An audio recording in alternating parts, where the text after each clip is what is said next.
Well, we're gonna hopefully have people get on Zoom soon or show up, but I'm gonna go ahead and get started, so everybody can have their time. Well, we have quite a few speakers here today, talking about protecting the watershed and water sources. I'll introduce myself first. I'm the disaster recovery specialist for County Superior. And we're excited to put on this topic about protecting the watershed and water sources. And we've got quite a few speakers today, so I'd like to introduce them.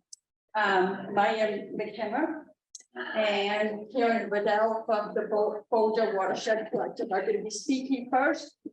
Then we got Kimberly Cullick from North of Water, and then we have Corey Peterson and Greg Bennett from City of Louisville, and then we have Brandon Richard and Jim Whitener.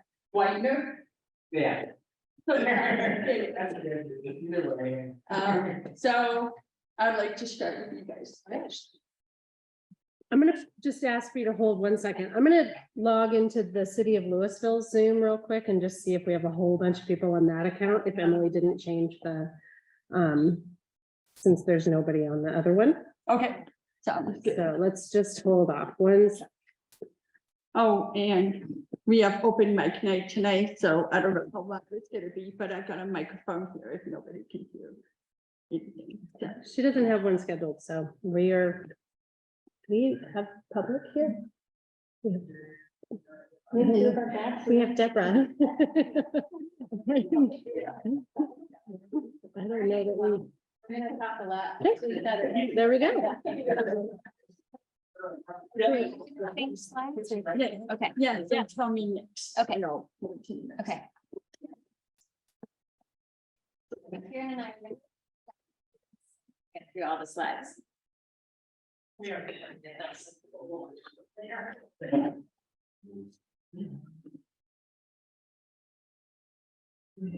Well, we're the first this three. is a great slide. Okay. Yes, okay. So we are, you can go to the next slide. Okay. My name is Maya McNamara. I'm the director of the Boulder Watershed Collective. I'm Karen I'm the Fire Community Coordinator for Boulder Watershed.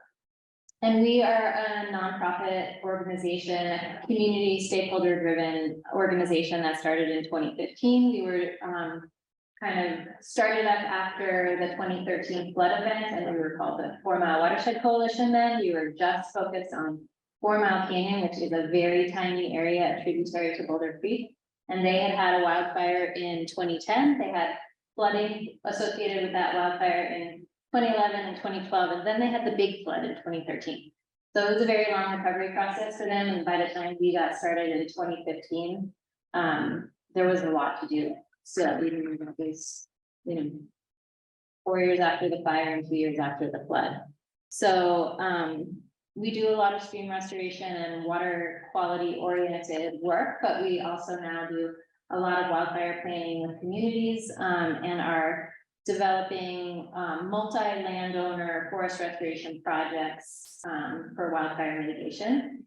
And our 3 program areas here, we have community engagement, watershed restoration, and climate adaptation and resilience. So those are kind of the 3 primary areas that we focus on. Next. So what is a watershed? Maybe preaching to the choir here, but I like to put this in just to not assume that everyone knows what a watershed is. So a watershed, drains a delineated area on the landscape, but many people think that it's really only about the water, and that's not the case. It's really a holistic, definition of that land area. And so it does include the forests, the grasslands, the wetlands, the riparian areas, and the water. And so we really, and the communities within a watershed. And so we really try to focus on the holistic protection and restoration of those areas. This is the St. Vrain Basin. So we primarily focus on the lower, the southern portion of the basin, the Boulder Creek watershed. And you guys maybe don't need to know this, but I was going to try and orient people to Boulder Creek, South Boulder Creek, and Coal Creek here, and how those all converge. So where does our water come from? I mean, this is actually a really This is the question that people really don't know where their water comes from most of the time, and so lucky to have Northern Water here today as well, because we all get water from the upper Colorado River Basin, and so everything that's happening with the Colorado River and water quantity issues also affects us here on the Front Range.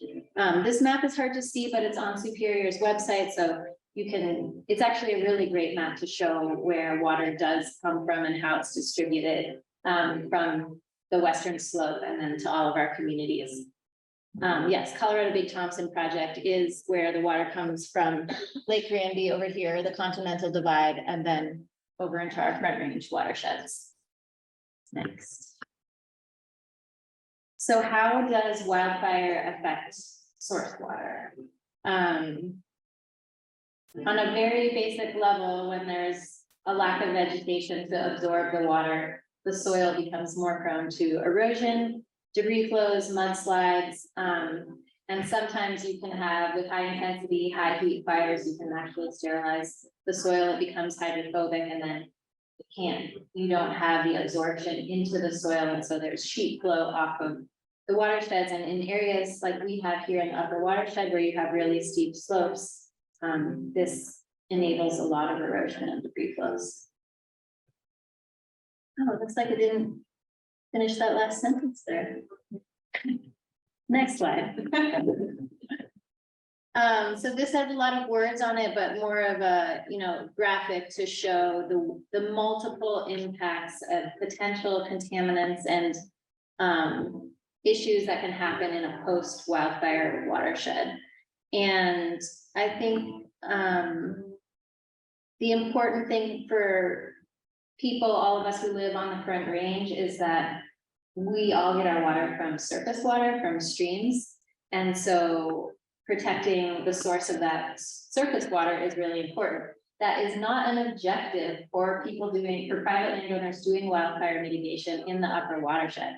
Most people who live up there have wells, they use groundwater. And so the idea of protecting surface water is not a direct objective when we're planning these, when landowners are planning their mitigation projects. It is an objective when agencies, the Forest Service, are planning their projects, and it is more and more an objective that is being understood by those who live in the upper watershed.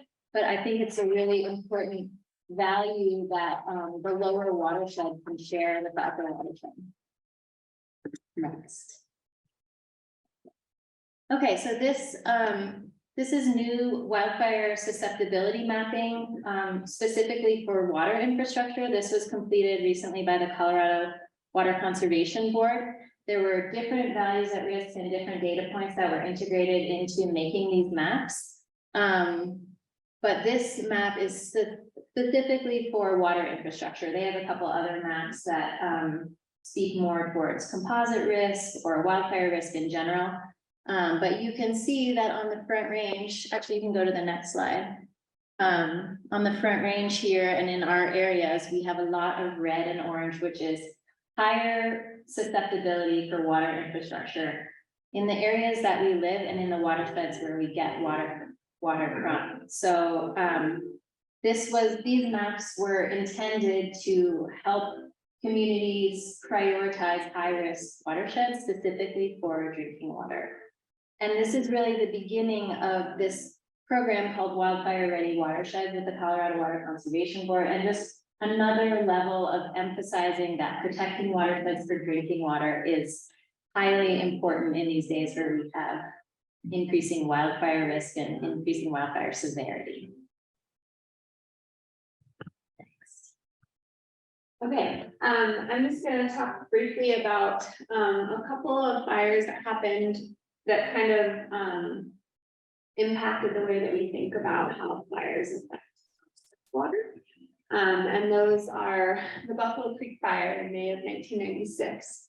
This one burned about 12,000 acres of the Pike National Forest and surrounding private lands. And Laura mentioned how high intensity fire can reduce the ability of soil to take on water. So in this case, this fire burned at that high intensity crown fires, about 8,000 of those 12,000 acres, which meant there was a lot of soil damage. So the erosion threshold, or the ability of the soil to take on water before erosion occurred, was lower. And so of course, then this was followed by a rainstorm just a couple of months later that resulted in the deposition of hundreds of thousands of tons of sediment and debris into the Strontius Springs Reservoir, which is a water source for Denver water. That picture on top is an image of what that looked like in the Strontius Springs Reservoir, and the photo on the bottom is actually sediment deposition on Buffalo Creek. So there was a lot. We can go to the next slide. So Denver Water was kind of dealing with the impacts of that still in June of 2020, or excuse me, 2002, when we had the Hayman fire, and that was at the time the largest fire in recorded Colorado history at almost 140,000 acres. That was surpassed just in 2020 by 3 fires. So it's still the 4th largest fire. So in combination with the Buffalo Creek fire, this one added a lot more sediment and resulted in more than 1 million cubic yards of sediment accumulating in the stretches. And just for context, that dam, I believe, was built in the early 80s and had already accumulated around 250,000 cubic yards. So this quadruple the amount of sediment in that reservoir. So after the fire, Denver Water was aware of the impact that that fire could have on their water source. So they took some action to try and limit that sediment deposition in the reservoir by using obstructions like blue bales higher up in the watershed to try and limit that. And additionally, in the years after the fire, they've made a big effort to plant trees and kind of restore that forested watershed to protect that water source. So they've planted 25,000 trees per year on 7,500 acres of Denver water property that was destroyed by that fire.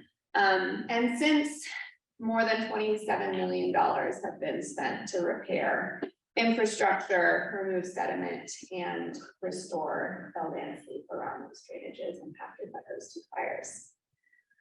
We can go to the next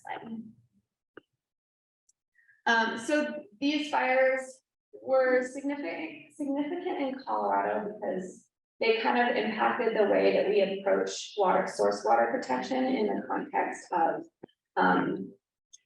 protecting upper forested watersheds from wildfire. The long-lasting impacts have kind of led to a change in the strategies of management around that. The idea of protecting forested watersheds for protecting water supplies wasn't as prevalent that before these fires happened as it was after. And again, this highlights kind of that connection of urban water users to the upper forested watersheds in a new way. There's of course talk of like the potential for the costs, those $27 million potential for those costs to be passed to water users. And then of course in an era when water just isn't as abundant, it also highlights the need to protect our water sources, quality and quantity by protecting those forested watersheds, which Maya will talk a little bit more about how that's done. Okay, so how do we protect source water?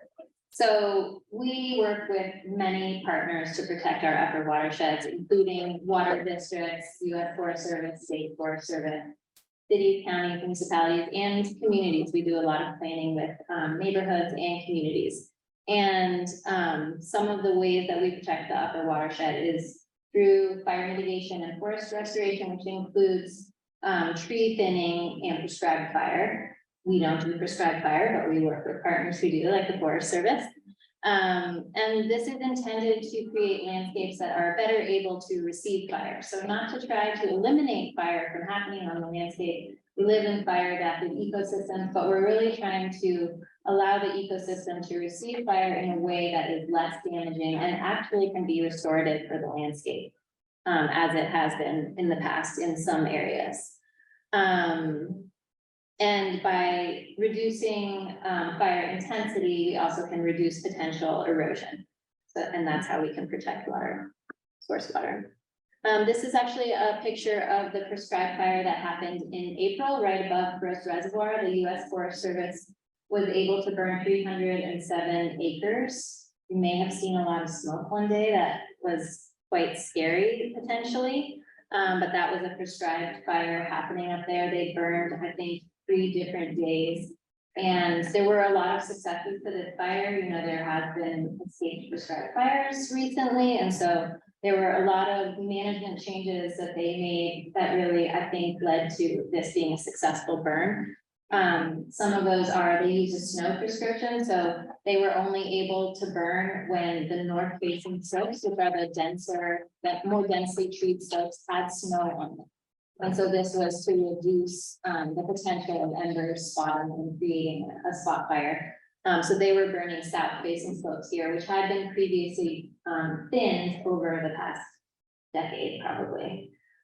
So they also were able to hire local resources from local fire districts who were up on the fire with them. And this was made possible by some of the bipartisan infrastructure bill funding. So it was nice to see that economic piece going back into our communities.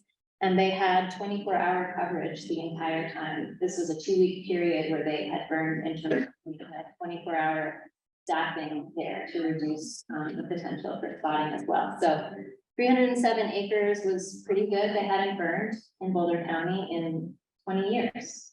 So this was kind of an important one to try to catalyze more prescribed fire in communities that accept that. Okay, so another way that we protect water quality is by reconnecting floodplains and restoring meadow systems.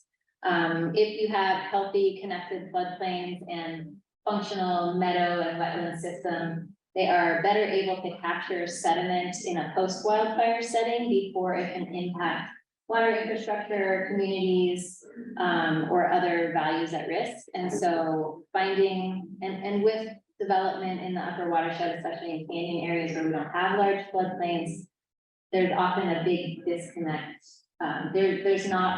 There's sometimes not really good areas to capture sediment, or we have built houses or roads or something. So we really need to take advantage of every area where we can reconnect the floodplain to help manage that sediment as it comes down. Next slide. So this is a very zoomed in map of one way we're trying to do that. Here's Gross Reservoir at the kind of right in the South Boulder Creek area. So Louisville gets some of its water from South Boulder Creek. So all the brown is mapped debris flow areas.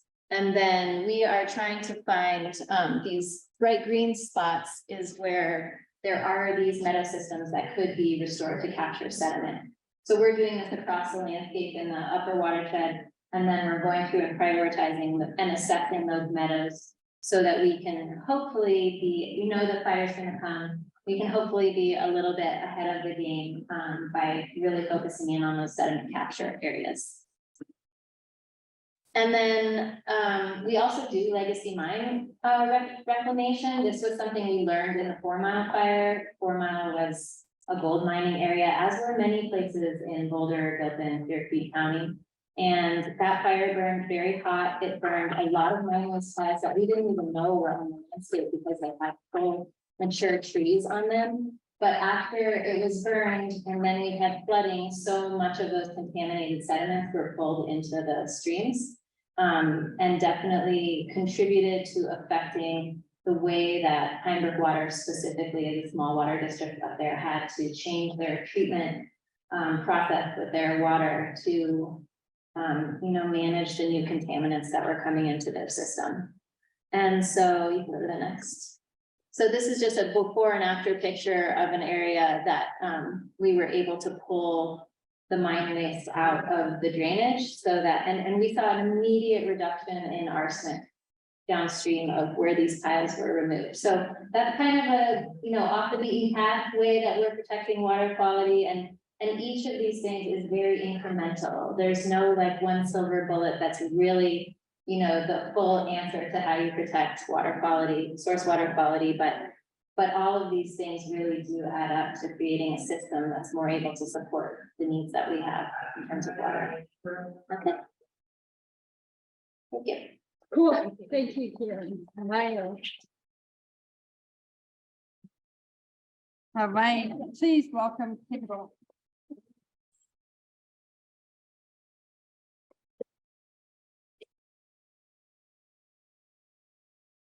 Hey, hi everyone. Can you hear me okay?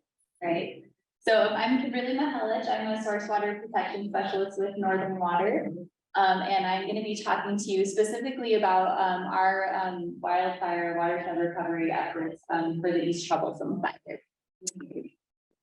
I did want to talk a little bit about Northern Water. Maya queued this up perfectly, just kind of talk to you about who we are, how we get our water over to the Front Range before diving into the actual East Troublesome Fire itself, what sort of post-fire impacts we've seen, and then what we've been doing in terms of recovery and restoration. Okay, so this is kind of the map that Maya just showed. This is a map of the Colorado Big Thompson project system. So Northern Water, we jointly operate and maintain the CBT project. It's actually owned by the U.S. Bureau of Reclamation. And we also have the Whiddy Gap project as well over on the west slope. So these two projects, they collect water, and you can kind of see on the upper left-hand screen our west slope collection system. We collect water from the upper Colorado River, upper Colorado headwaters, and we store it in the 3-lake system, Granby, Lake Granby, and then Shadow Mountain and Grand Lake. And we also have a storage reservoir, Willow Creek Reservoir, which brings water from the Willow Creek watershed. So what we do is Lake Granby is really the main storage bucket. We pump water from Lake Granby into Shadow Mountain Reservoir, which is hydraulically connected to Grand Lake, which is a natural lake. And then from there, there's a 13-mile tunnel, the Alva B. Adams Tunnel, which goes underneath Rocky Mountain National Park. And then it's gravity fed through the tunnel, and then it daylights right around Estes Park.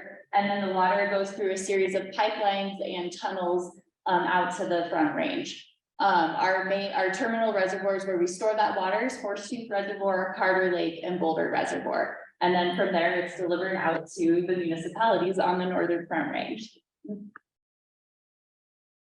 Just a few stats. Like I said, we supply supplemental water for municipal drinking water, but we started as an supplemental ag supply. So we still bring water to the Northern Front Range. We help to irrigate over 600,000 acres of farmland.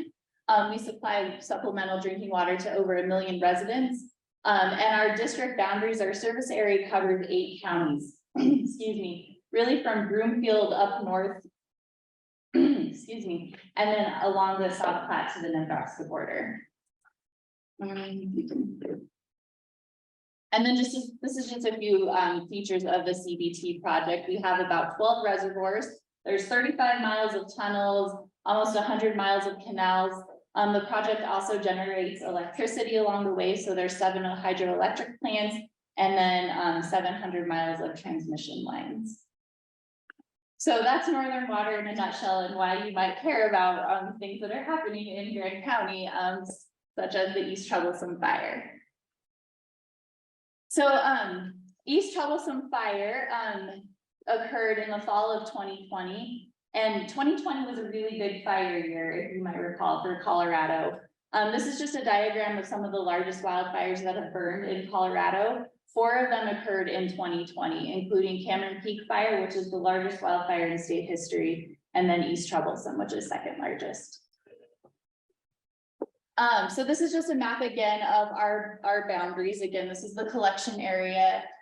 This like brownish green dotted line is the Continental Divide, and then out is our distribution system. So this is just kind of an overlay of the East Troublesome burn area and the Cameron Peak Fire, because I do want to point out that the Cameron Peak Fire also burned into our district boundaries and our watersheds. But where the burn area is located, we have the ability to divert water and potentially impacted water from Cameron Peak. But with East Troublesome, it's all getting collected in that 3 lake system and it's all going through the tunnel. So we don't have the option to divert water. We're gonna see that impacted water, you know, whether we like it or not. Next slide. So then I just have a couple pictures of East Troublesome. Like I said, it started in October 2020. This is a picture of the Kawanichi Valley. This is in Rocky Mountain National Park, right above the town of Grand Lake. Just a few days after the fire made its big run. And then this is the 3 lake system. This is Grand Lake, Shadow Mountain Reservoir, and then Lake Granby off in the distance. And you can see this is our collection system and just how vast the burn was. Next slide. This is a map of the burn scar on top of our watersheds, and there's a lot going on in this map, so I'll try to explain it.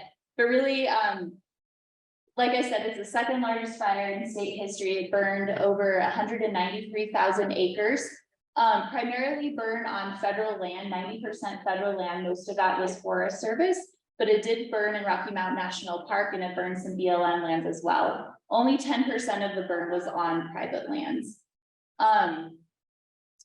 And really one thing that was, I guess, kind of wild about this wildfire is that it burned. So I think the total like burn scar is 37 miles, but a big run of that was made in one night, over a 90-minute span where it grew 17 miles long and just driven by hurricane force winds. So it started out as this little fire that was kind of doing nothing, and then all of a sudden it just blew up.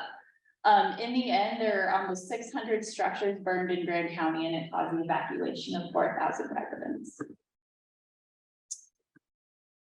So this is just a diagram, and I don't think I need to talk too much about this because you already explained so well what can happen in post-fire recovery, or not post-fire recovery, just post-fire, but just showing that in a pre-fire landscape, you know, water it's being absorbed by the ground because there's still that leaf litter on the ground. There's still needles on the trees. So it's helping to absorb that water. Not all of it is running downstream. But in a post-fire system, you know, the landscape is burned. Some of the soil might be hydrophobic, so it's not being absorbed by the ground. And it's just, you know, runoff is flashier, there's more volume, and it can carry with it that excess debris and sediment.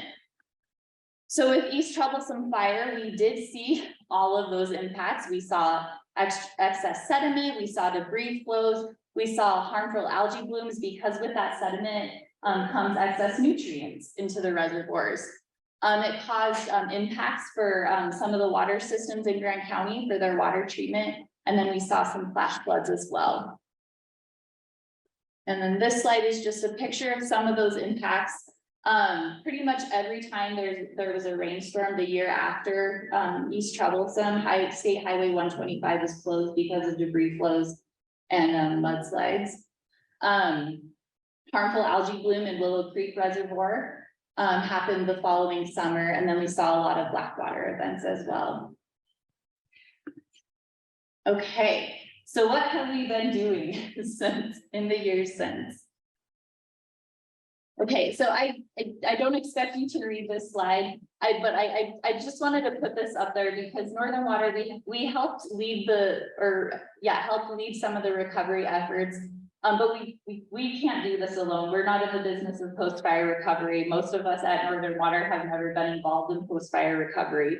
Maya, you mentioned the work that you do with partners, and we do the same. We lead heavily on the partnerships and the stakeholders in the area to help with post-fire recovery. So there's been about 40 agencies involved in post-fire recovery, over 150 people working on this, but in particular, you know, we really partnered with Grand County, leaned heavily on NRCS, the Natural Resource Conservation Service, the U.S. Forest Service, the Colorado Water Conservation Board, and then a few other local partners as well, the Middle Park Conservation District, 3 Lakes Watershed Association, and the Colorado River District.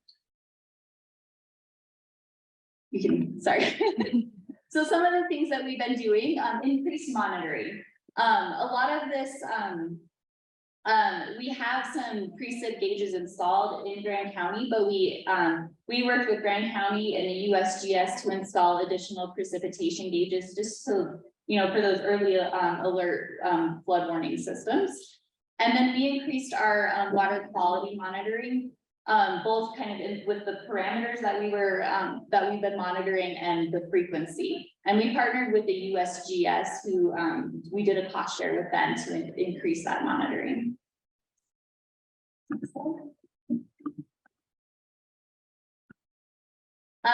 We've worked a lot with the community just to kind of engage them in Grand County in particular, let them know what we've been doing. So we've sent out fact sheets. We created a website with Grand County, the GC Watershed Recovery.com, where you can go and you can see where projects have been completed and what types of projects those have been done. We've hosted town hall events to let the communities know. And then we also partnered with several organizations for the self-serve station, where we put out like straw wattles, sandbags, where homeowners could come and help do some protection on private lands as well. Next slide. Okay, and then these pictures are gonna fly. One of the programs that we worked with was the NRCS Emergency Watershed Protection Program. And that's a program that the NRCS administers to protect life and property from watershed impairment events like wildfires. So a lot of these projects that I'm going to show you were funded through the EWP program and cost shared with the Colorado Water Conservation Board. So we did debris removal and management, both of previously existing debris and then new debris that had accumulated, particularly along Highway 125. This is a bridge that crosses Willow Creek just upstream of our storage reservoir, Willow Creek Reservoir. And Willow Creek watershed, it was like 90% burned really severely. A lot of it was highly severely burned. So there was a lot of sediment accumulation at this road crossing at this bridge. So we worked with, through the EWP program and CDOT to do sediment removal at this bridge. Oops. We installed debris booms at Willow Creek Reservoir in Grand Lake, just above our tunnel, to stop floating debris from getting into our infrastructure. This is just a picture of them doing some of the debris removal. We installed a sediment basin at Stillwater, which is a tributary just above Lake Granby, to try to trap some of the sediment that might be coming into the reservoir. We did some hill slope gully erosion controls, things like erosion logs and rock check structures to help prevent some of that hill slope erosion. Aerial seeding and mulching. So we work both on private lands through the EWP program and the Forest Service through a participating agreement to do mulching.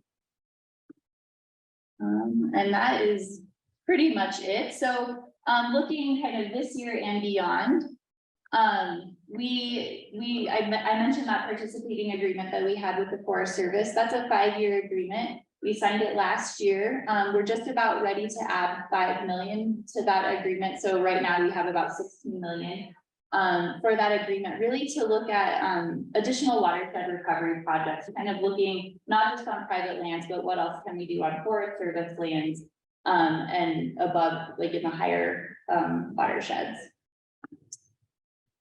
So we've been working with a consultant through that participating agreement to identify some potential projects in the upper watersheds. And most of these are going to be focused kind of on that floodplain connectivity, some of the in-stream projects, bank stabilization, and also like road protection. So increasing culvert sizes, things like that. And then this is just a breakdown. Our estimated recovery costs to date have been about $51 million. And this is taking into account, what Grand County has done, what Northern Water has done. And then this is just a breakdown of where the funding has come from. Most of it, you can see is that EWP, the NRCS funding. Some of it's been Northern Water. And then, yeah, the like $3 million will be the Forest Service. And then the mulching is also Forest Service. I think that might be it. That's all. Thank you so much.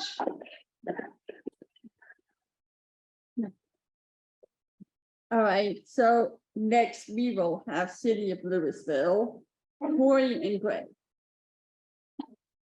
Corey first. Yes, I'll kick us off. So my name is Corey Peterson. I'm with the City of Louisville. So I'm going to kind of go over our planning process and take it down to more of a local level for what we're doing here at Louisville. In the mid-90s, the Congress reintroduced and reauthorized the Safe Water Drinking Act, and they really focused on source water protection. And so one of the things they did is they said, okay, states, you have to have what they call SWAPs, so they're source water assessment protection plans. And so you jump to the next slide. Colorado instituted their SWAP program, and that's this little diagram on the right. And they have it in a 2-phase program. And it basically breaks down to their title. So the first phase was assessment, and the second phase was protection. So the top phase is the assessment. That's kind of the light bluish color. The City of Louisville completed that in 2004. And what that did is it basically said, where's our source water, where are our defined areas, and what would be the, and that's so kind of the baseline effort. The greenish level, the protection pieces, we were able to complete in 2018, and we did that with a grant through the state and had some help with Colorado Rural Water Association to complete that process.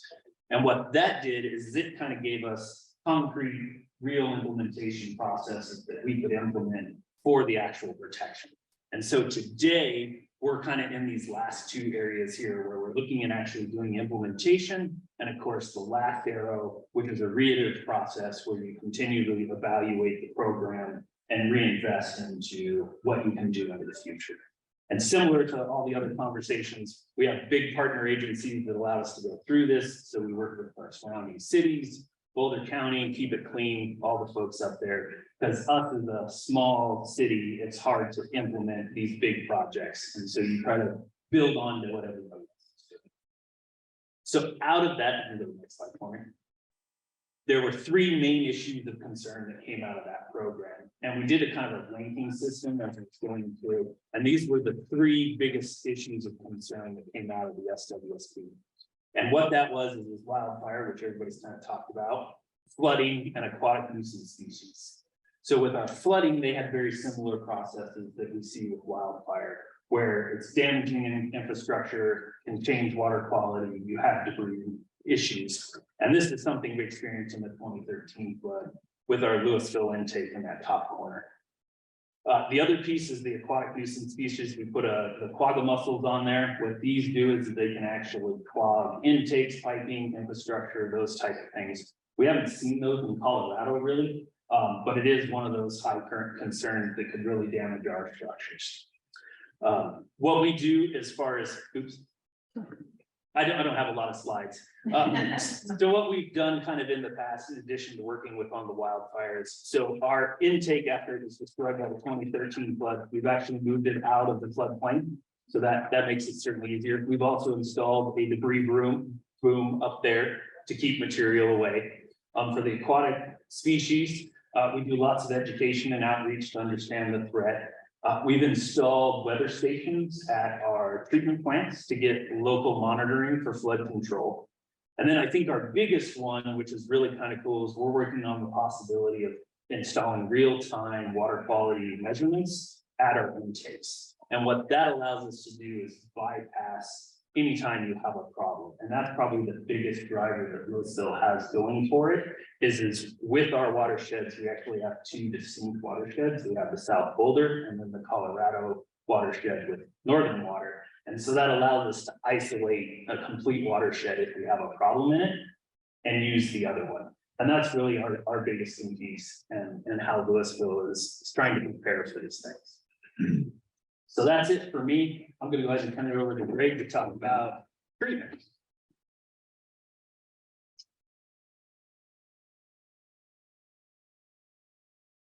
And you can take your time. Okay. You're sweaty. All right. Must feel like the speedy. In that case, we're going to be here for a while. Source water, very cool. treatment's where it's at though, so. It's been covered really well, you know, everything that's involved with the source water protection, but really when it gets to the plant, that's where the rubber hits the road. And you have to make things work to get it from some cap to tap, and that's what we're all about. So if we go to the next slide.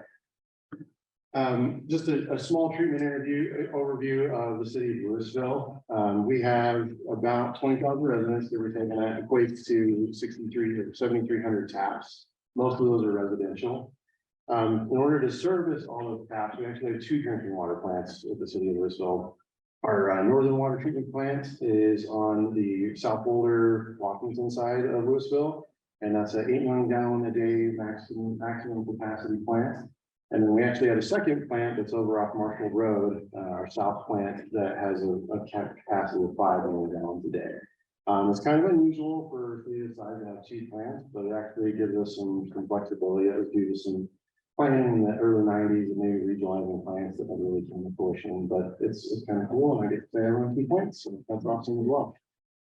What that kind of runs into is our flow rates. That's really what drives water operations, is production and demand. So wintertime, we're making about 1.5 million gallons a day of treated water. And we have to service 3 pressure zones in town. So we have 3 storage tanks that we have to maintain levels on. But summer averages obviously much higher. And so when you see that comparative difference, where's all that water going? It's going on the ground, it's going on the turf. In order those water lawns to make everything green. It's just kind of a causality of where we are. And I say that as somebody with a lawn, so I'm just as guilty as everybody else. But what that ends up causing with treatment is a big change in your demand in your swing. And because of that, we have to run both of those plants, mainly in the summertime, in order to meet those demands and do so in an efficient fashion. So we can go to the next slide. So that kind of gives you the idea behind what it takes to keep the plants going. But this is where source water really makes a big difference on how we treat the water. So there's a lot of seasonal variability. I mean, obviously in wintertime, things are pretty stable. We kind of expect what we're doing, and it's such a low flow rate that it's easy to keep it stable. But as you get into spring runoff, a lot of fire effects too. You know, there's a lot of changes, a lot of sediment things that come down through rivers and streams. You have to adapt to that.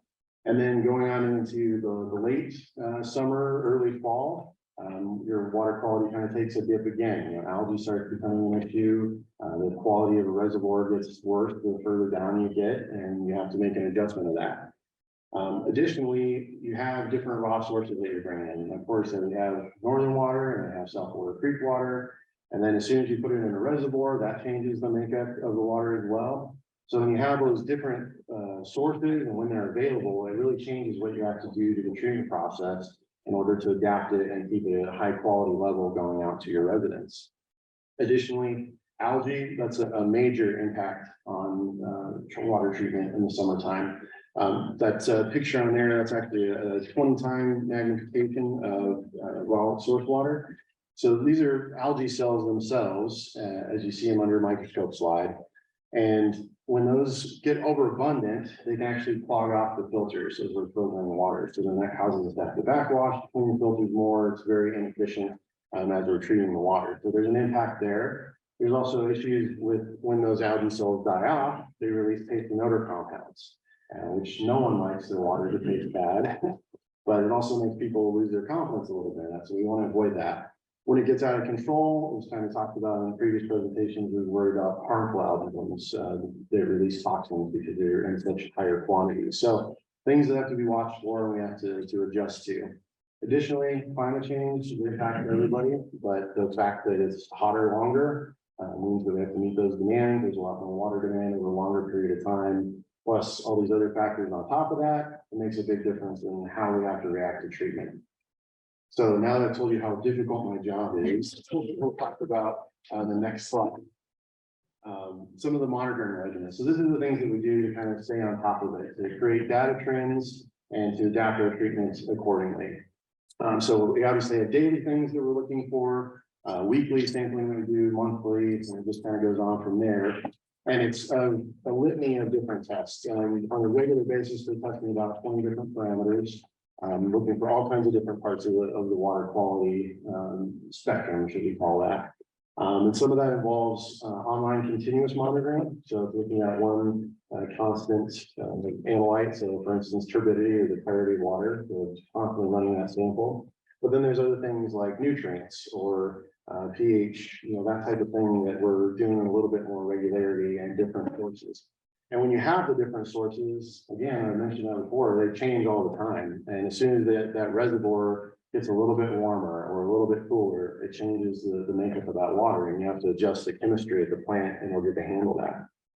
But again, it's all about data. We collect so much data, and we have to take it, try to interpret it, and make the change from that. And we use a pretty heavy duty database system called WIMS to do all that and help us to make data driven decisions as we adjust the treatment process.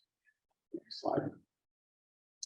So that's just the regular day-to-day treatment operations. There's some additional things that we do that specifically to the city of Louisville. One of the things that we use and we've had for a little while here is what's called the flow cam. And this is a really interesting piece of equipment. What it is essentially a laser cut microscope slide that processes a sample through it, and then a high-speed camera takes pictures of that sample that goes through that slide. And then it has programming in it that use machine learning to pick out the different types of algae cells. And there's hundreds of different types of species of algae. And it analyzes that and it gives us that data. And then we're able to use that to make treatment decisions. So know that there's this type of algae is starting to become an overabundance. We need to make an adjustment. Or that it's looking healthy and we're happy with where it's at. So it saves hours and hours of time, of highly trained time, because if you were to sit in front of a microscope, you'd have to know exactly what you're looking for and why that's a problem. Whereas this machine can do that a lot more efficiently. So it's an amazing piece of equipment. I mentioned reservoir monitoring. So in addition to taking grab samples and doing some of that online instrumentation, we have what we call our thin film buoy. There's a picture of it there. And what that is it has a probe that has 9 different water quality parameters on it. And then it's attached to an electronic winch. And what that does is it moves that parameter probe up and down through the water column of the reservoir on a regular interval. So that way we can sample the entire reservoir in a short period of time without having an operator out there literally grabbing a sample and running it into the lab and doing all that. So again, amazing amounts of data. It gives us some precognition almost of what's happening in the reservoir. When the Marshall Fire went through, it did impact Marshall Lake, which is one of the lakes that we pull off primarily for our south treatment plant. So we were very cautious. We didn't want to turn the plant on and just see what happened. We did a lot of front-end work. We sampled a lot.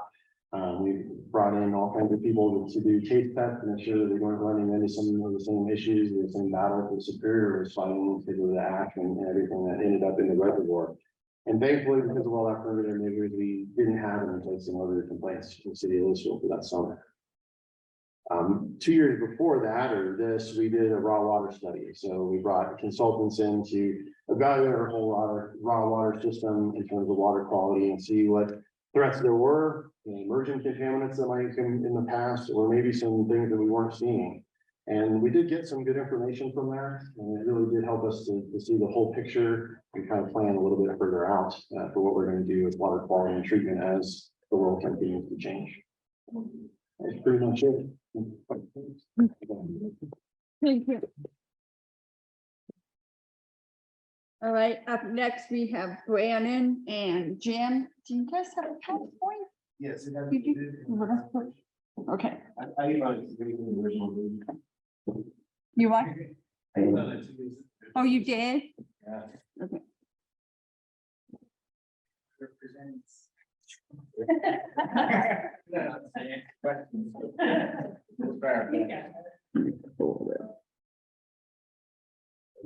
It is in her original presentation.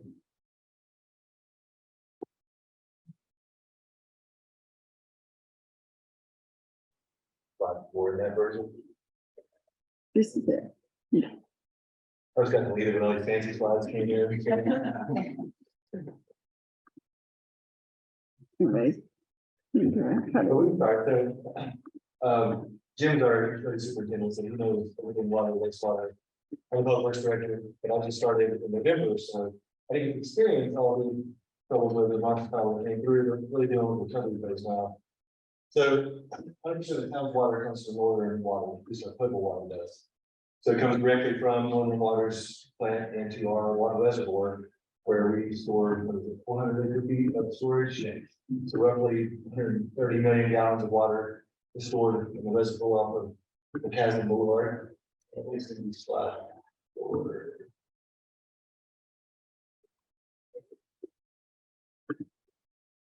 But we have 130 million gallons of storage there in the reservoir. Whereas then come through our water treatment plant and on average in what, winter, we're doing 1 million gallons typically.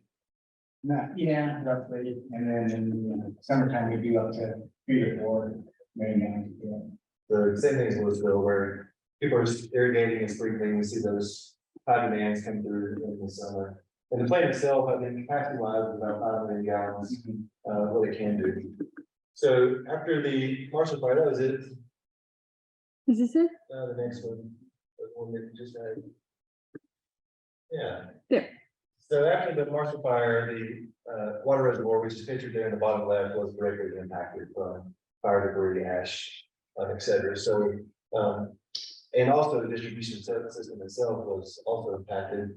On the top right picture, you see our booster pump station there that was burned and inoperable. So when that happened, there was a major flushing and testing exercise throughout town, mainly the flushing system, and that was our main objective was to get, or the team main objective. Well, yeah. The big problem was the ash came into the reservoir, you can see ash along there. The ash was piled almost 3 feet high, all the way around the reservoir, and we had to go out and get a back truck, and we sucked all that ash out. And the direct impact to the reservoir was mostly a taste and odor issue. We did all the testing, flushed all the hydrants. Along with Louisville having to do the same thing, we had to take a lot of VOC testing, E. coli testing. We had a compliance issue with we had a board order for the first few weeks or something. So we got through that with all the flushing. We had a lot of utilities, Broomfield, Westminster all come in and help us out. And we got our system flushed, but the problem remained with a taste and odor issue, and we had smoke and ash directly from, because this is our main reservoir where we get our water. We only have one. We have one reservoir, and we have a couple of different water sources. One being the CBT water, which is about 100% of our water. We can get some from Marshall Reservoir, but we can pick and choose that. We don't have to pick it in. So we, of course, didn't do that. So we got hundreds of calls for taste and order. So we worked with consultants and all the experts, and we decided on a system that would take care of all that. And this is a system called the granular activated carbon system. We had it installed in July, beginning of the summer. And that pretty much takes out just about any compound that comes in from any debris, fire, anything. And it quickly changed the issue. I mean, it was within a week that all those problems went away. So that's kind of our main protection against any debris, any fire issues. Plus, we just started doing stream testing. So we're gonna have to do this too. We're on PFAS testing all the water before it gets here to see if there's any issues with that. Which is one nicety of the gas system, and we'll take out the PFAS as well. We think we have a pretty good answer right now. And we continue to monitor all the water, just like Louisville has to do. We have CDPHE that we have to be constantly monitoring and all of that stuff. So that's about it. We're rebuilding that pump station, obviously. That's a good question. Yeah. Curious how long the lifespan of, like, how long they think there would be the residual ash? Like, is this like a forever in this reservoir problem, or now that you have the gas system, it doesn't matter? It matters, because the media and the gas system will, degrade over time. Yeah. So we actually constantly test that on a daily basis. Or? So I think they're still even, they're still detecting. There's still detectors, but over, we have all the odor tests we're still working on. And, We did learn their certified odor testers out there. Hazel ring. Hazel ring. Yeah, so the media, they're testing the media and the water as it's in operation, so we can get a good idea of when there's media, when this problem's gonna go away. It has diminished, but it's still there. And they said it could last a year to 2 years. Depending on, you know, how much actually did get out. We got a lot of it out, but you know, it was a direct hit. Are those systems, I forget what you called it, kind of new or are a lot of? I mean, it's been around for a while, but they, you know, they have different media that they can put it in them. What's our Depending media? on what you need. Yeah, ours is ingenious carbon and they use coconut. And they study both of the media for our actual problem. And we did some lab testing before we actually put it in the play, we didn't just test out, see if it worked.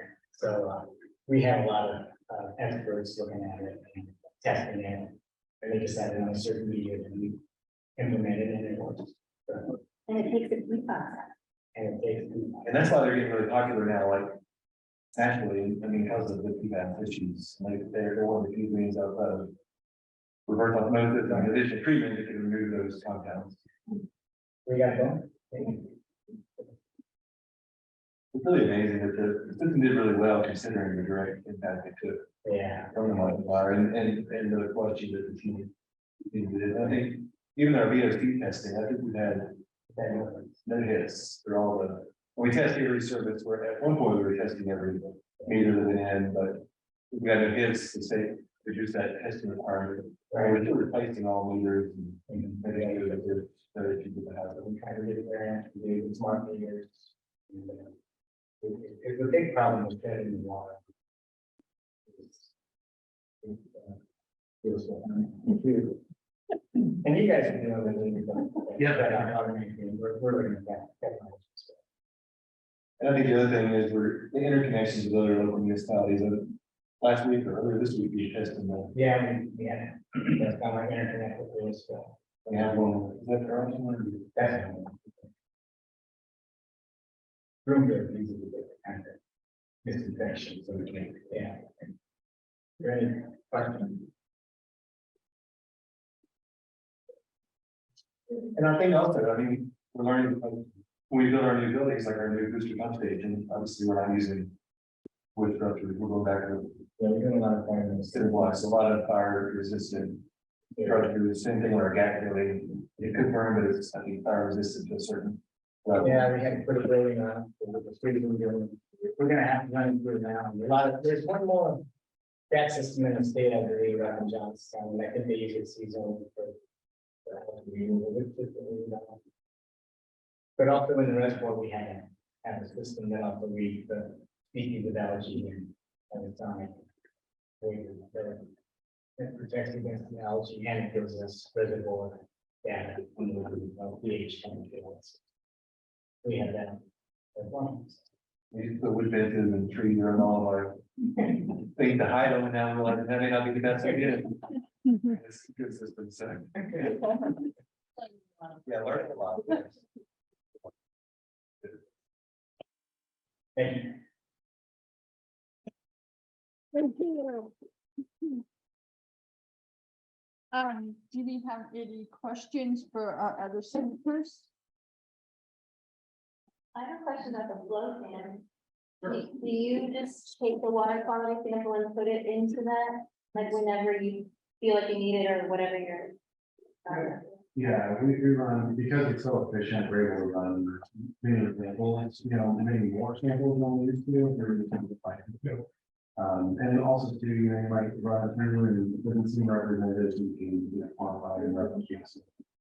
So it takes about 10 minutes in general to run a sample to that, and then maybe 20-30 minutes of fact checking the data that the software selected and quantifying and doing the taxonomy, which we consider after that. And do you?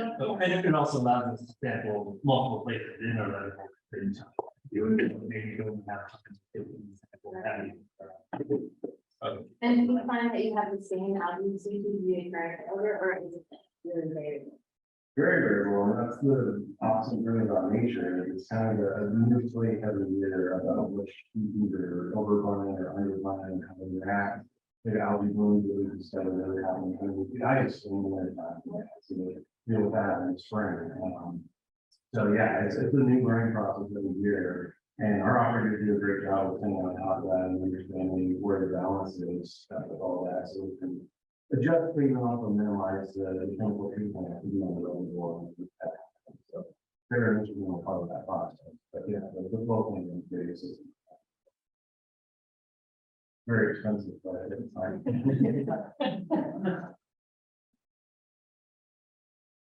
I have a question about the 9 remediation project we did. What was like the logistics, like was it really close to a road? Like how did you get the actual material out?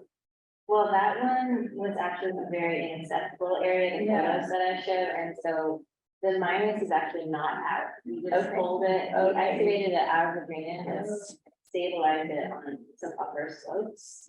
We have excavated tailings out of the floodplain before and taken them to Erie. For the hazardous materials landfill there, but I mean, it is hard to dispose of those things, it's expensive, and a lot of that money is in inaccessible areas, so hauling it out is hard.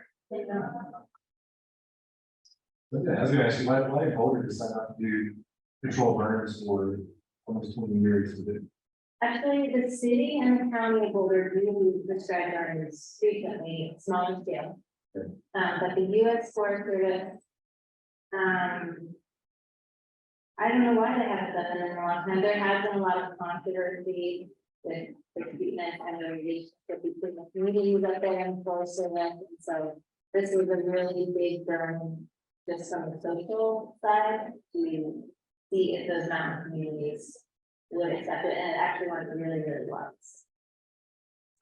The conditions for burning are also very tight. Yeah. With the air quality in the front range, with moisture, your fuel types and that sort of stuff. So, to do a control burn, has been difficult to do. It's not the easiest thing to do, to put fire in the ground and let it go. And then they've also had a couple of incidents, that have gone out of control and actually killed 2 people. So I think there was a lot of hesitance on doing that. But there's a lot of control factors now, hopefully with the, and the Forest Service is getting more aggressive too, I think. A long time, they've kind of like, yeah, we don't want to put fire. And I think, they probably have always known that there's a lot of good benefits that come from a prescribed fire. But to get the community backing is probably hard. A lot of logistical and planning issues that make it difficult to pull off, in addition to the weather conditions having to be perfect, but, I mean, tree thinning without prescribed fire is not really, the evidence doesn't show that to be effective or as effective, and like, that's what's happening right now. There's a lot of tree thinning without prescribed fire, so we really have to create that balance order for the work to really be impactful. That is fine. I have a question, I don't know who to ask, but I'm wondering, there's a lot of activity around wildfires. Is there a lot of activity around grass fires, which is what caused the Marshall fire? And that's a different kind of fire, right? Different treatments. How do we manage that?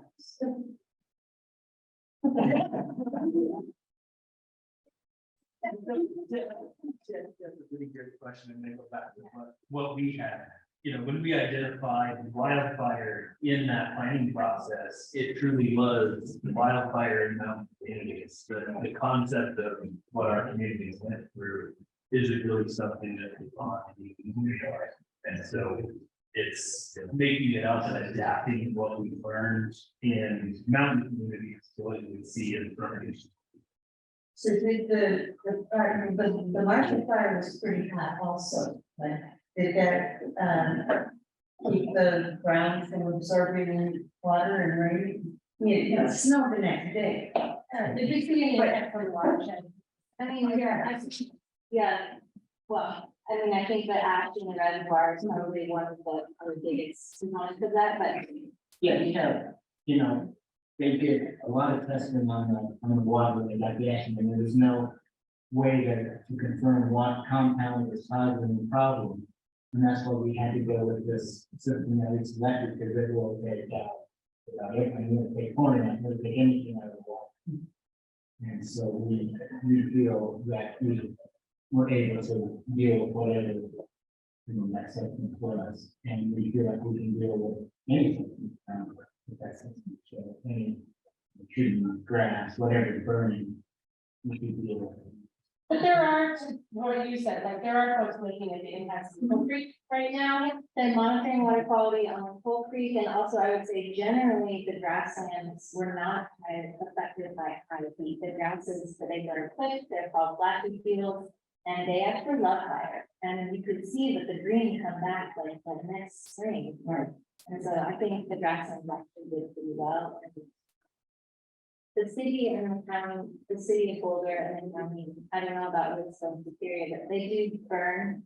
They do prescribe fire in grassland sometimes, but as all of our urban areas have encroached on those agricultural areas, those burns become less and less because there's more risk. And so that's definitely something we need to be considering. In addition to grazing, which is happening now on Davidson Mesa, and there is grading on other open spaces also. So those are some of the ways. Okay. Yeah, now. Actually, really notice when summer help. Well, that's what it is. We have votes on our open space now. Aren't you getting any votes too? We're getting a lot of. Yeah.